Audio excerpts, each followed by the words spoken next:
Have you ever wanted to dive deeper into the horror movies you love? Beyond the Blood is a horror podcast for fans who want more than just surface level screams. We do deep dives into the movies that shaped us, digging into director commentaries, behind the scenes stories, deleted scenes, and the special features that most people skip. Each episode is a love letter to the genre. We break down how these films were made, the creative risks that paid off or didn't, and the lasting impact they've had on the genre as a whole. From 70s slashers to modern nightmares, we celebrate the craft, chaos, and characters that keep us coming back. If you're the kind of fan who rewatches movies with the commentary on, or you simply grew up in the video store horror aisle, the Beyond the Blood podcast was made for you. New episodes every single week. Subscribe, and let's dig deep. Welcome to the Beyond the Blood podcast. Hello, this is Chris Haskell from They Live by Film. For those that don't know us, Adam, Zach, and I, we built a podcast over the last 2 years that's a combination of film discussion from three very different perspectives, as well as industry interviews with the leaders in boutique Blu-ray and 4K community. We started with Dev Crocodile, but over time we've been lucky enough to speak with Arrow Video, Severin, Mondo Macabro, Vinegar Syndrome, Radiance, Indicator, most of the OCN partner labels. It's been a blast. You can find us wherever you podcast, and also actually recently as part of Someone's Favorite Production Podcast Network. We hope to see you online.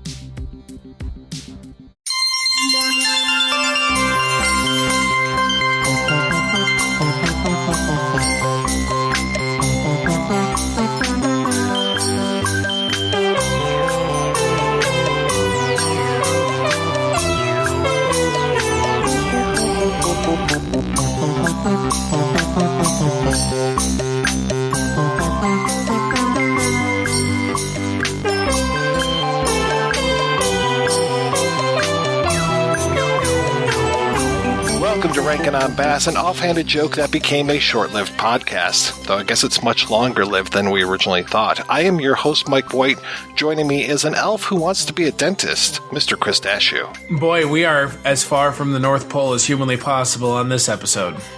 On this podcast, we are discussing the works of Arthur Rankin Jr. and Jules Bass, specifically some of their stop-motion and animated work, but this time, we're looking at a live-action film from Rankin Bass, King Kong Escapes, which apparently was a sequel to an animated show that Rankin and Bass had their fingers in. Yeah, the King Kong show from '66. And for those of you that the astute, observant listener, Richard is not on this episode. He had to go back to the North Pole for a while. As they say, he has fallen on hard times. He is trying to make April Valley, Easter Valley, or Sunny Valley into a cold place. Just depends on which special you watch. But he will be back next week or whenever we talk about Easter. That's true. He will be joining us. He will be returning from Easter Valley to regale us with tales of S.D. Kluger, I think is his name. But yeah, no, King Kong. I genuinely didn't think, because we had talked about this when we first started Rankin on Bass, like, oh, what if we get to the point where we want to start talking about the weirder things? And I never really thought we would get to cover this, but given that there's a new Kong movie coming out, I think it was kind of apt, don't you? I definitely do. That being said, though, this movie is hilarious. It is hilariously bad in every possible way. Yeah. I mean, maybe because we didn't watch the TV show, we're missing a whole lot. Maybe? Sure. Yeah, I mean, No, come on. No, come on. Well, it feels like we're missing the backstory of the bad guys who... Are they from outer space? I'm not really sure exactly where these bad guys are from. Doctor Who is voiced by the one and only Paul Frees. And I did look for a Japanese language version of this because you and I talked a long time ago about King Kong versus Godzilla and how the dubbed version of that, the Americanized version, was so different from the Japanese version. I couldn't find the original Japanese version of this movie. I would love to see it because, yeah, I mean, there's nothing wrong with Paul Frees, but Paul Frees is definitely Paul Frees. and that's obvious. Even when Paul Frees is trying to do anything but his own voice or one of the character voices, it's still very clearly Paul Frees. It's because there's no not two just ways him around doing it. right. Because I don't think that he is only doing Doctor Who. I think he's doing a lot of other characters as well. Correct? I hear his voice at least one other time over like an alarm system. It's like, everyone go to your homes, and it's like, that is Paul Frees, 100%. I only heard him as Doctor Who, but then again, I'm not disagreeing with you. I'm sure he voiced multiple characters in this. There's no way he didn't. And of course, this is not Doctor Who as in the Gallifreyan or wherever the BBC version of Doctor Who is. This is Hideo Yamamoto who plays Doctor Who, and he is very, very dapper. He kind of dresses like a magician, I would say. Yeah. It cracks me up that his name is Doctor Who, obviously. When I heard his voice or his name uttered for the first time, I was like, they said his name's Doctor Who, right? I thought they were saying Doctor Wu for the longest time, Me and too. I kept thinking of Black Dynamite when he goes to the island sanctuary of Doctor Wu. I threw that shit before I got in the door.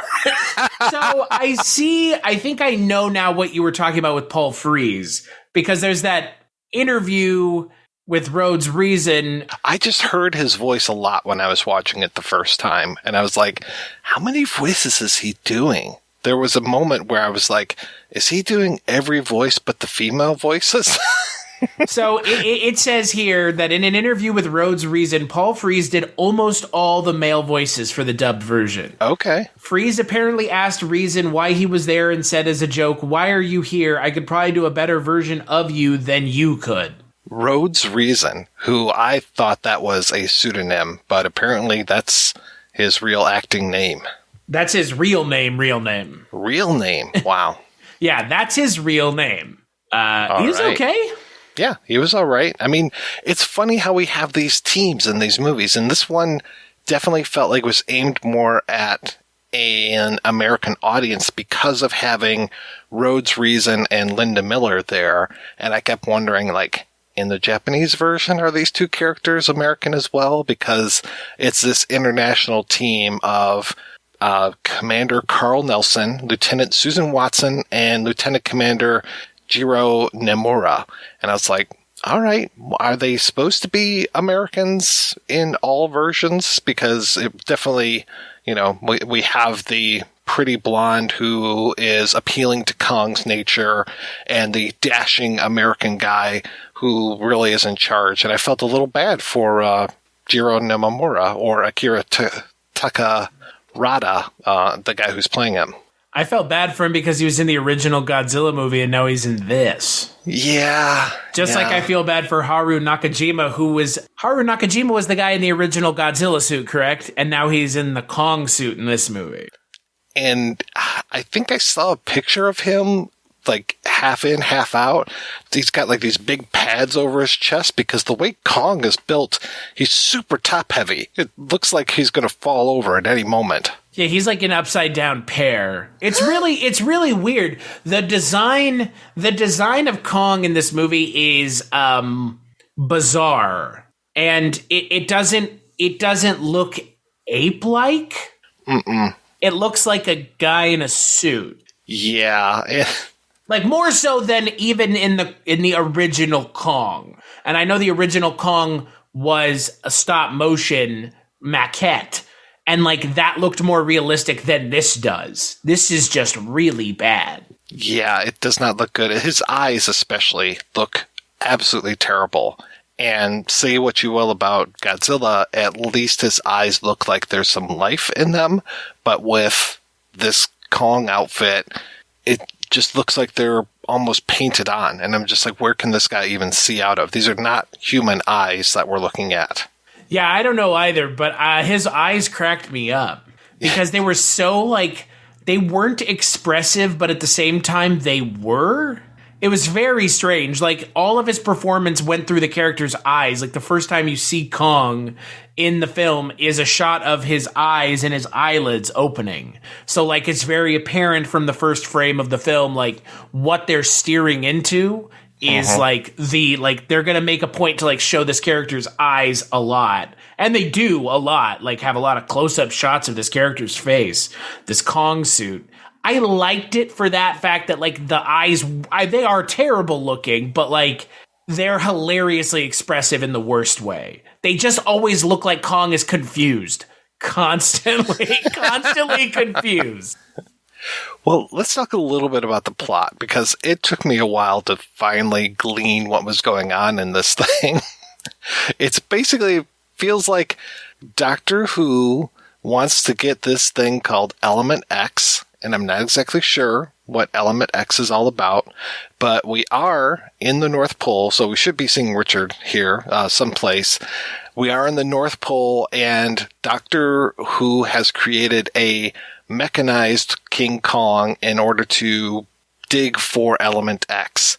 And I don't know why, but then later on he wants the real Kong to dig for Element X, even though there's just a ton of radiation.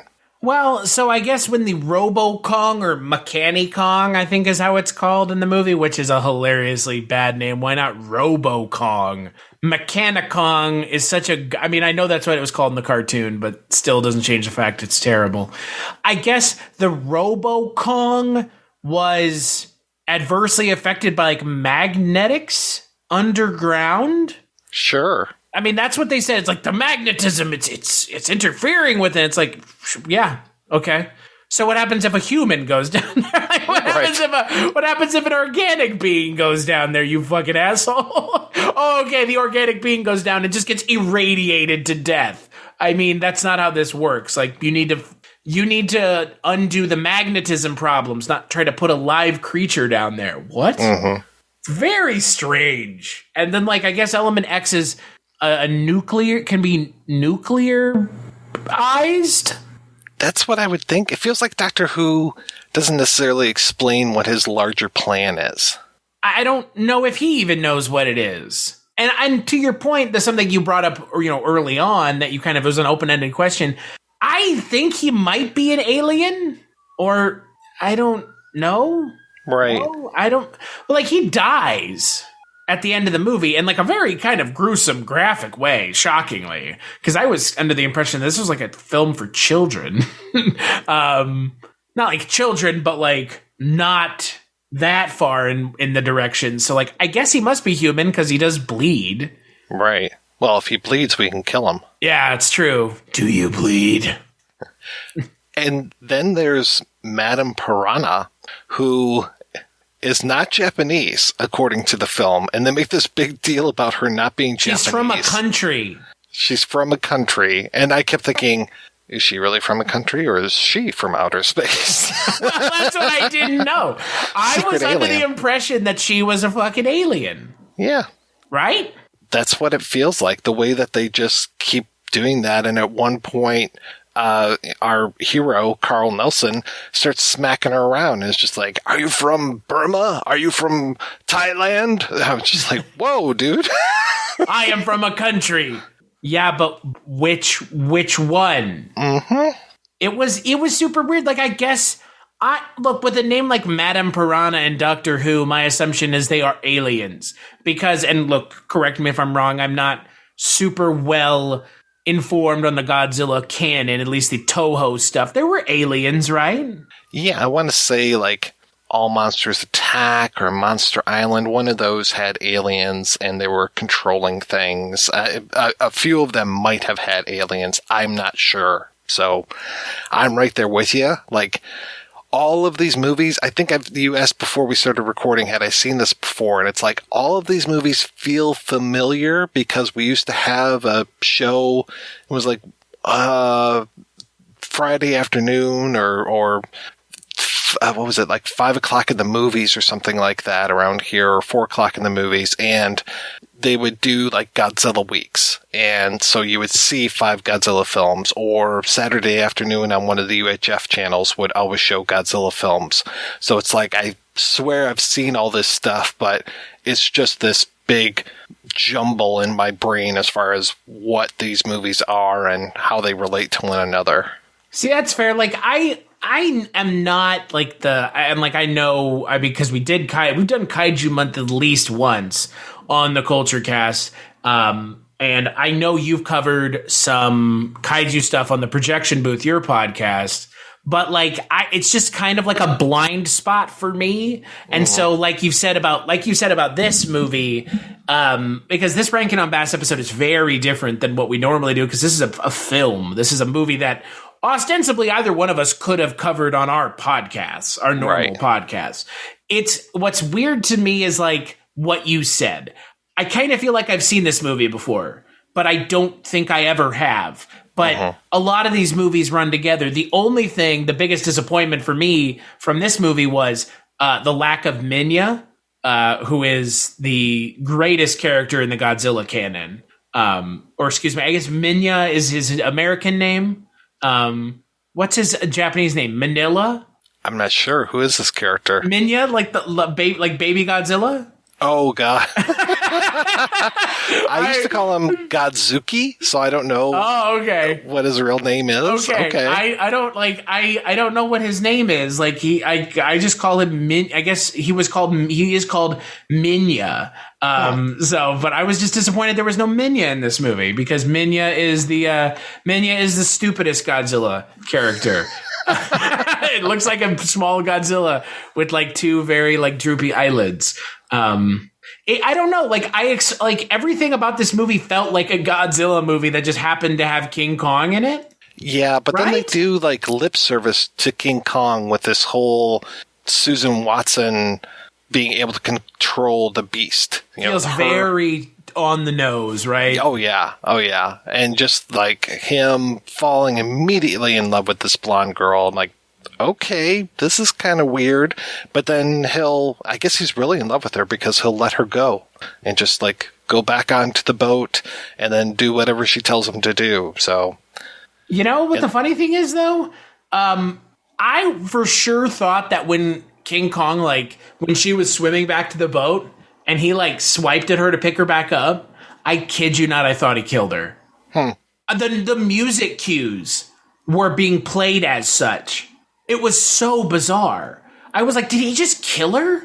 There's no way. Like the music all of a sudden got very somber. It's like, no, she's fine. But the thing about her performance in this film is it is the worst one, because her lines of dialogue are overdubbed.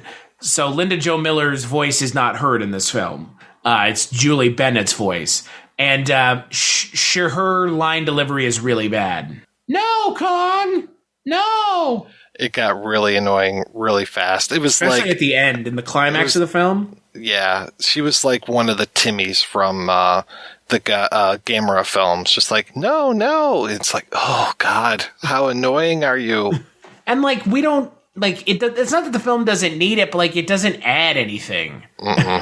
No, Kong, stop! Put me down! This is where we eat and sleep! Like, shut up! Yeah, really? Jesus, he doesn't even understand you. Ladies, stop screaming at Kong. He's just trying to do whatever. That is the one kind of glaring issue I have with this film. I don't understand what Kong is doing. He's just kind of like... goes to Tokyo? Yeah. He just shows up, and then they're like, hey, don't destroy anything. He's like, all right, yeah, I'm cool. Let me fight Mechano Kong. Yeah. But I don't really, don't blame me if stuff gets broken. Don't blame me. Don't blame Kong. Apparently there was a Japanese version of this, according to Wikipedia, and we know we can't doubt that because it's edited by some of the best people in the world. True. And that has the running time of the Japanese one a mere 8 minutes longer than the US one. So I'm not sure what would have been cut, but I am curious as far as how many things were Americanized for this. Because we saw with the King Kong other movie, that King Kong versus Godzilla, that major chunks were just shot for the English version, where it was like, hey, now let's cut to this guy over here who's going to explain the plot for us and what these berries are and stuff. It's like, so we didn't have anything in here where I was just like, wow, for sure this was shot for the American version, though I am so curious about Rhodes Reason and Linda Jo Miller if they were in that Japanese version. Seems like they would have to be, right? I was about to say I don't know how they couldn't be. Right? Yeah. Given that Linda Jo Miller is such an integral part to the overall plot of the film. I mean, she had a Japanese voice actor, so she must have been in the original film. And Rhodes Reason has a Japanese voice actor, so he has to be in the original film. Okay. But their characters are so just like exposition markers. They're barely you don't know anything characters. about these people. Yeah. It's bizarre. But I guess it's very much in keeping with these kinds of kaiju films. You've seen more kaiju movies than I have, right? Probably. Maybe. I mean, Andrea loves kaiju films, so I put those on for her all the time. I mostly have been amazed at more of the more recent ones, where it's like, oh, wow, they're actually looking at violence and how it would actually affect things. Like, what happened if a giant monster went through your town? What would that do to you psychologically? So I've enjoyed more of like the recent Gamras and the Shin Godzilla film, but these American ones I haven't been too thrilled about so far yet. You mean the one that is coming out that we're doing this podcast because of? I'm talking about the one with Kick-Ass and the Scarlet Witch. Yeah, that one. That one. And then... Oh, that's super weird. Oh, my God. What? I totally forgot about that. You forgot about the movie? No, I forgot that those two who play siblings in the Avengers play a married couple in Godzilla. Yes. Yep. Whoa. What? Yeah. Wanda and Pietro together again. Super weird. Yeah, that one, I was not a fan of that one. And I know some people are just like, oh, you didn't like it because there wasn't enough kaiju in there. But you got to remember how many times there were people in the originals. And it's just like, no, I don't care about the people. I just don't care about them. And the whole thing of like, we're going to set off a nuclear bomb 10 miles offshore. And I'm like, do you guys know how radiation works? Do you... I love that. I love that bullshit excuse of, don't you remember how the originals were? Yeah. And you know what? I didn't like it there either. Yeah. Like, in the originals, the scenes with the people were there because that was how you filled out the time of the movie. Mm-hmm. Because shooting scenes with people was cheaper than the kaiju stuff. And also the kaiju stuff doesn't look particularly good in some respects. Right. So, of course, they're going to cover up the fact that they can't use more kaiju by putting in people. Like, yeah, we're 50 plus years past that. Like, it's insane to me. Like, you're giving them an excuse that they hadn't even thought of. That's what that is. 110%. So I wasn't a fan of that. I wasn't a fan of Godzilla King of the Monsters. You didn't love all the religious, overt religious iconography in the film? Not really. God, it's a Godzilla movie, Adam Wingard or Mike Doherty or whoever you are who made that movie. I did enjoy the Skull Island movie. Of course, yeah. Didn't we did a podcast on it together, didn't we? Yeah, really liked it. Yeah, because it was well written with good characters and an interesting story. Exactly. And that's the thing. Like, all of those characters, I mean, you get Captain Marvel, Loki, and Nick Fury all on that same island. Yeah, great. This is fantastic. I love watching these guys together. Wait, is Samuel L. Jackson in that movie? Yeah. He's the leader of the Vietnam guys. Is he? Mm-hmm. He's the one who wants to kill Kong to, like, settle a score because they lost Vietnam. Oh, my God. Wait, are you serious? What? I genuinely do not remember Samuel L. Jackson in that movie. Yeah, he is the leader of the Marines. Dude, that is wild to me. I remember that movie. I thought I remembered that movie until just now, and now I question I'm not even joking. Wait, what happens to Samuel L. Jackson in that movie? I think he ends up finally dying, but yeah, because one of the things that's smart about that movie is that they break up all of the protagonists. They've got them in different parts of the island. So you've got some of the soldiers together. You've got John C. Reilly with some of the other characters, and then you've got the Sam Jackson character out there like fighting his one-man war kind of thing. Oh, okay. Yeah. I just remember that one actor who plays Kong in the movie like dies like 10 minutes into the movie as per usual because Toby Kebbell is not allowed to be on screen. I really liked him in that movie. I liked him too, but he's never given anything to do. They just kill him immediately, which is super weird. He's becoming like very Andy Serkis level of participation. Like, you go be in the suit over there. All the other actors can stand over here. It's like, Jesus Christ. That guy is really good. And then there's another character actor who was in Fargo that showed up in there as well. He's almost... You mean Shea Wiggum? Yes. The guy, the guy who sacrifices himself? Yeah. One of the best scenes in that entire fucking movie. Yeah. One of the funniest scenes in that whole movie. One of the best scenes for me is when they have those the skull crawlers or whatever, and they have the one of them eats the camera and eats John Goodman with it, I think. And you see the flashing light going off inside of the beasts as they go around, and they've lit smoke bombs, so you can barely see anything, but you see like the little lights going off, and you hear the charge recharging. Is that the scene also with the green smoke, right? Yes. Yeah. Oh my God. That scene is so cool. Yeah. That's the kind of stuff with the recent Godzilla stuff. Like these recent Godzilla, like kaiju, what is it called? It has like a name. Kaiju verse? Monster verse? Sure. Never gonna get off the ground verse, so stop trying verse? Sorry. It's very much always been like a visual medium for the kaiju movies. Mm-hmm. And it's very interesting to see a director who has a very interesting eye like Jordan Vogt-Roberts actually do, because that is the one thing I like, to bring it back to King Kong Escapes. The movie looks cool. It has a nice look to it. And that interesting, unique look was not in the new Godzilla movies. They were very drab and boring. And I would say even Nolan-esque in a way. And then you look at that Kong Skull Island movie, and it is chock full of style. Uh-huh. And these Kong and this Kong movie, which is again very similar to a lot of the Godzilla movies that I have seen, are very stylistic. The Mechani-Kong it's a cool design, even if it doesn't look like a frog. It does look a little froggy. It looks a little froggy. It's funny how much of a frog the mechanical Kong looks. I mean, I talked about how top heavy the real Kong looks, and when they showed the Mechani-Kong, I'm just like, wow, how can that thing even stand on its own 2 feet without just falling right over? Yeah, I have no idea.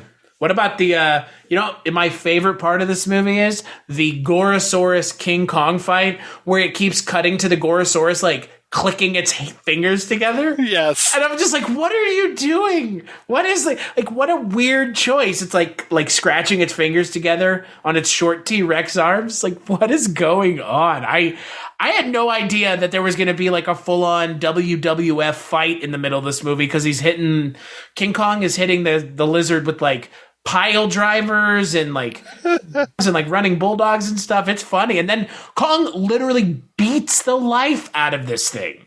Mm-hmm. And then cracks its jaw open, and there's foam coming out. Yeah, which is, that was one thing I remembered from the 1933 Kong was him. Actually, I'm not sure if it was in 33 or 76, but he for does sure it in the Jackson movie as well. Yeah, where he breaks it. I think it might have been a snake, where he breaks the snake open like that. But it's oh wow, yeah, that was a nice nod. Yeah, I remember that nod in the Jackson movie where he breaks the jaw of the T-Rex, and it's because they do it in the original, right? The original. I'm surprised they didn't try to write that Peter Jackson movie into the MonsterVerse. Why not? It's such a good movie. Yeah. Such a great film. It's weird because Kong is one of those creatures that like it is our American Godzilla. Like, right? I'm not like overanalyzing it, right? Like, it's an American creation. It was created by Universal. Like Toho created Godzilla, though technically the Americans created Godzilla, but that's a different story. And like that's what I like about Kong. And like I haven't really seen a lot of Kong movies. I've seen this, I've seen Jackson's Kong, and I've seen the original, and then obviously Skull Island because we were talking about it. But I've never seen the Jeff Bridges Kong movie, and I haven't seen because I know that there. I guess I've seen Godzilla versus King Kong, the original as well, but there are other Kong movies, right? Yes, and there were like offshoots and, of course, ripoffs like crazy. So there was like Ape, APE with asterisks in between it, and there was... Is that the one where the monkey flips the camera off? Yes, that's it, exactly. There's Son of Kong, there was Mighty Joe Young, which was kind of a ripoff as well. Yeah, I just was looking at titles recently because one of the creators of Kong is Edgar Wallace, and I was talking about these other films that were based on Edgar Wallace things, and looking at his filmography, it's like, because he created Kong or co-created it, plus all of these other movies based on his criminal books, it's like there's been a movie based upon one of his creations, I think, almost every year since 1912 or something crazy like that. That's wild. Yeah, it's really wild. I would have liked to have seen, because when you look up King Kong Escapes on IMDb, all of these other shows come up. So things like Creature Features and Wolfman Max Chiller Drive-In. I would have loved to have seen this done by Svengoolie. I think that Svengoolie, or even I was trying to see if Mystery Science Theater had done a version of King Kong Escapes. I'm kind of surprised that they haven't.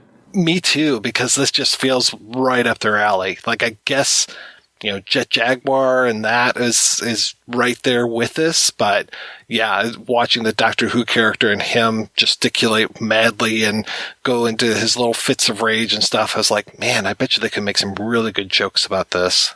Yeah, it's this movie isn't quote unquote bad. It's just, it's got a level of weirdness to it that only these kind of late 60s, early 70s kaiju movies seem to have.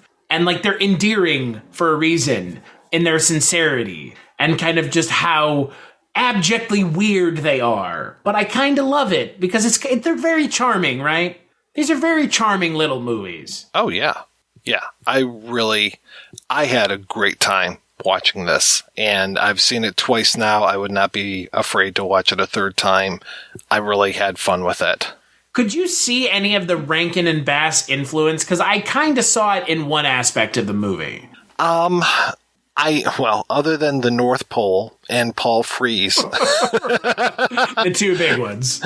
Yeah, and then even that the woman who's kind of the Fay Wray stand-in, she looked a little like one of their animated characters at times, but that was about it. What did you see that made you say, well, other than it's saying at the beginning, directed by Arthur Rankin Jr., and then at the end it says directed by Inshiro Honda, and I was like, so who directed this movie?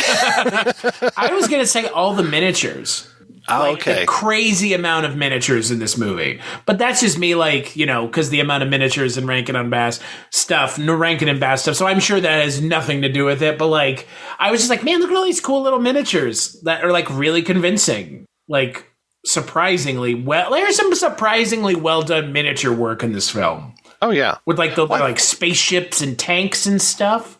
That reminded me even more of, Thunderbirds Are Go than Rankin Bass, but I mean the kaiju movies, they were great for all these miniatures, and it was especially when the tanks all pull up and stuff, I was like, wow, those tanks look really good. Oh yeah, I'm always impressed by how good a lot of this stuff looks with the budgets that I knew they were having to work with, because they're not sitting and making these movies for hundreds of millions of dollars. I like the part towards the end when Doctor Who and the rest of the bad guys are trying to get away, and Kong's running down the dock, and there's a little remote control car right next to him that's supposed to have our three main characters in it, and then they'll cut to them, and it's just like, hurry, Kong, get him! Or when Kong picks her up, yes, and it's just clearly a doll. Yeah. With some rods in its arms so that the arms don't move. But oh my god, it is so obviously like a little maquette. Like they cut away to it. They cut away from it very quickly. They don't let it linger on screen very long. No. Yeah, thank goodness. But I mean, overall, I don't think that this has a lot of. I don't think that if you've listened to our podcast before, this is going to have a lot of crossover value with like the Rankin on Bass stuff. But it's interesting to see what Rankin and Bass were doing that wasn't the Christmas stuff. Mm-hmm. Because this is still a fun movie. This is still a good product. This is better than some of the other Rankin and Bass stuff that we've seen that is their more, quote, noteworthy stuff. Right. You know, we're going to run into something else at some point when we talk about their version of The Hobbit. Right? It's The Hobbit, right? Well, The Hobbit and then Return of the King. Or Return of the King. I mean, we'll see that, I'm sure, there, too, with, like, this is not a lot of crossover appeal on the source material, but it's interesting to see what they were doing that wasn't the stuff I was, you know, kind of more well-versed in. Right. Well, they were doing this outsourcing to Japan for a lot of their animagic stuff and animated stuff. I mean, it put them ahead of the game as far as, like, I don't know who else was doing that, but I tend to associate outsourcing of animation much more with the Simpsons era. So I'm sure that other people also outsource their animation over to Japan and other places, but it is interesting that they had quite an agreement with Japanese producers and craftspeople in order to do what they did. And also, I mean, it's interesting that this is based off of a cartoon that Rankin and Bass created, The Adventures of the King Kong show, which is a great name. It's funny because, you know, reading about that show, I don't know why this movie is considered a sequel to the show when the movie has nothing to do with the show. The show has like a child protagonist that's friends with Kong and all kinds of stuff. Like, this movie has none of that. This is very much this feels very much like a retelling in a way of the Kong story. Oh, yeah. Right? Yeah. Yeah, but it's like a retelling of it plus a sequel to it all at the same time. Yeah, it's very strange because if this is a sequel to your TV show, you shouldn't have to give us the, like, backstory of Kong. Mm-hmm. Or you shouldn't have to, like, get Kong to where he's going. He should already be there. So it was very weird to, like, find out that this was like a sequel to their show. It's like, what? I would have liked to have seen the show. All I could find out there was the opening credits. Yeah. I couldn't find episodes of it, which is very strange because this feels like one of those shows that you would get so many people saying, oh, that was my favorite when I was growing up, and here it is all on DVD-R, and you can buy it from eBay or something, but I could not find hide nor hair of it. Yeah, they released it on DVD apparently in 2005, but I'm sure it was one of those like bargain bin things that you can find at Walmart. So like the likelihood of it having made its way onto the internet is very low. Oh, it's like an 80s cartoon or anything, right? Where like people would have had maybe VHSs of it. Right. I'm looking right now at some of the names of the episodes, and episode 3 has 3 segments. One of it, The Horror of Mondo Island, and they talk about Mondo a bunch here. Hey, that was a close one, world, and Doctor Who. So, like I said, Doctor Who must be coming from the cartoon. Yeah, so it says here that Doctor Who was the reoccurring villain, and it had no relation to the character from the British TV series. I'm glad that you had to tell us that. Yes. Bald, big-headed, and bespectacled mad scientist who wants to capture Kong. He is the basis for Hideo Amamoto's character, Doctor Who. Which, by the way, we didn't even really talk about it. Hideo Amamoto is so good in this. Yes. I mean, you mentioned his costume, but his performance is perfectly over the top. Oh, yeah. He's having a great time with this. Yeah. I mean, the wig and the hair and the costume and the overacting and the, like maniacal laugh at the end of everything. This is a character actor's dream, right? Like you get to just ham it up big time. And it feels like he did similar roles in other things. Like he was in Kamen Rider. I'm not sure if he was the good guy or the bad guy in that, or a good guy or bad guy. But yeah, he's been in a lot of things, including Key of Keys, which is one of the two movies that What's New Tiger Lily was based off of, if memory serves.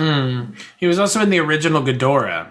King of the Monsters, or the three-headed monster, I guess is what he was called in that one. Since they can't make up their mind anymore with what Ghidorah is, King of the Monsters, or then Godzilla takes that throne from him. I have no idea. Who gives a shit? God. I guess we'll find out in the upcoming Godzilla versus King Kong film. Who's got the belt? Yeah, God, whatever. I guess before we close this out, since this is kind of our, kind of little...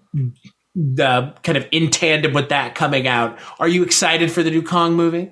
I am, mostly because of King Kong Skull Island, so I'm hoping that it is as good as that. The other Godzilla movies I haven't been that big of a fan of. They really opened up the world in the last one as far as like the Hollow Earth theory and having all of these tunnels where the monsters can go so they can show up sooner. I was like, oh, okay, but I don't know. In that one, the human characters were really annoying.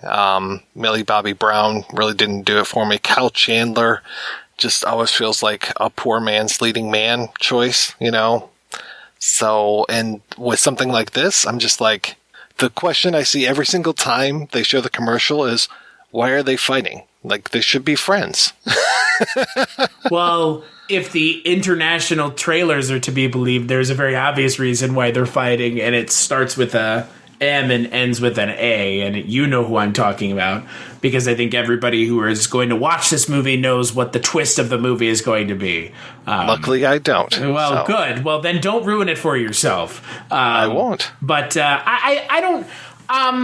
I don't care either way about it. Like, unfortunately, I kind of am worried that it's going to be more Godzilla and less Kong.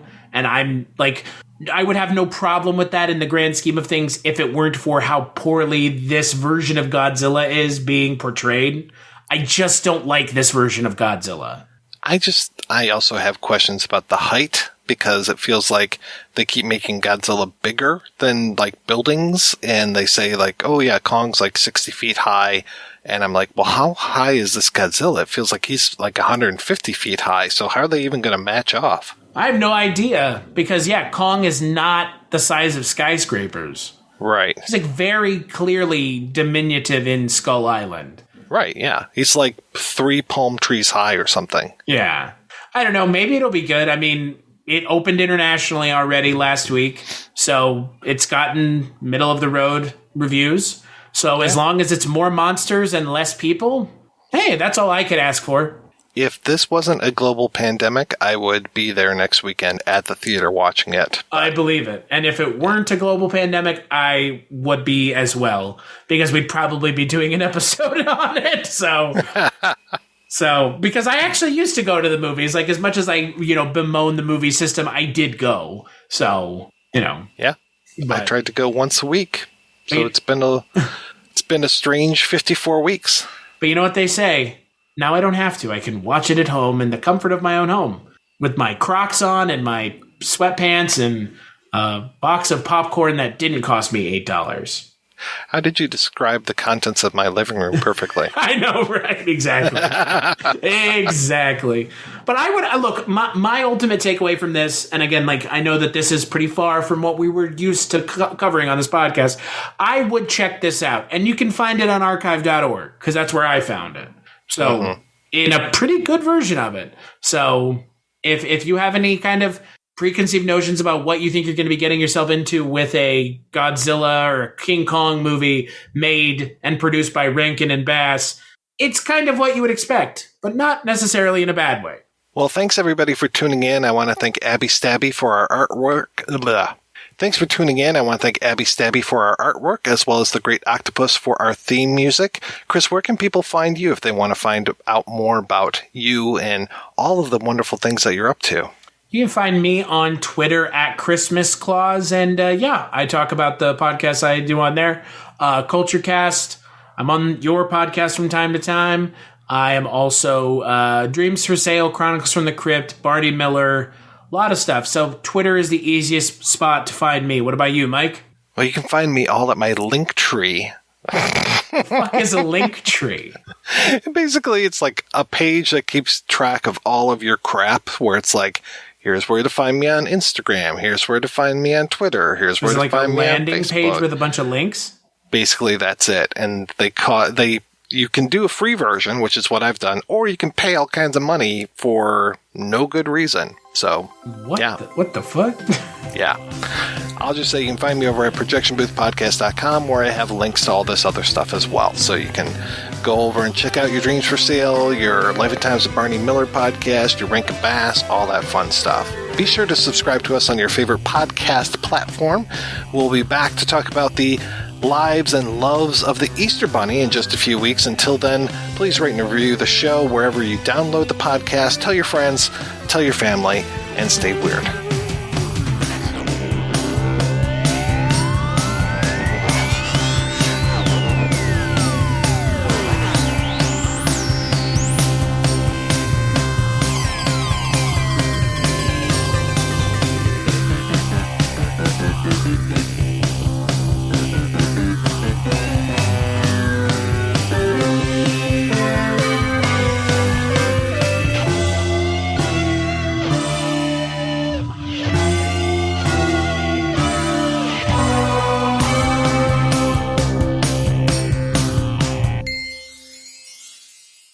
Hello, my name is Kevin Tudor, and I'm one of the 3 hosts of Almost Major, a film podcast dissecting many major indie studios and the films they release. Every week, myself, Charlie Nash, and Bryden Doyle discuss overlooked, forgotten, or bona fide classic indie films via studio-specific miniseries. We've previously covered numerous films from Artisan Entertainment, Lionsgate Films, and New Line Cinema. Titles including The Blair Witch Project, American Psycho, Dogville, But I'm a Cheerleader, Saw, Requiem for a Dream, and Ringmaster, you know, the Jerry Springer film.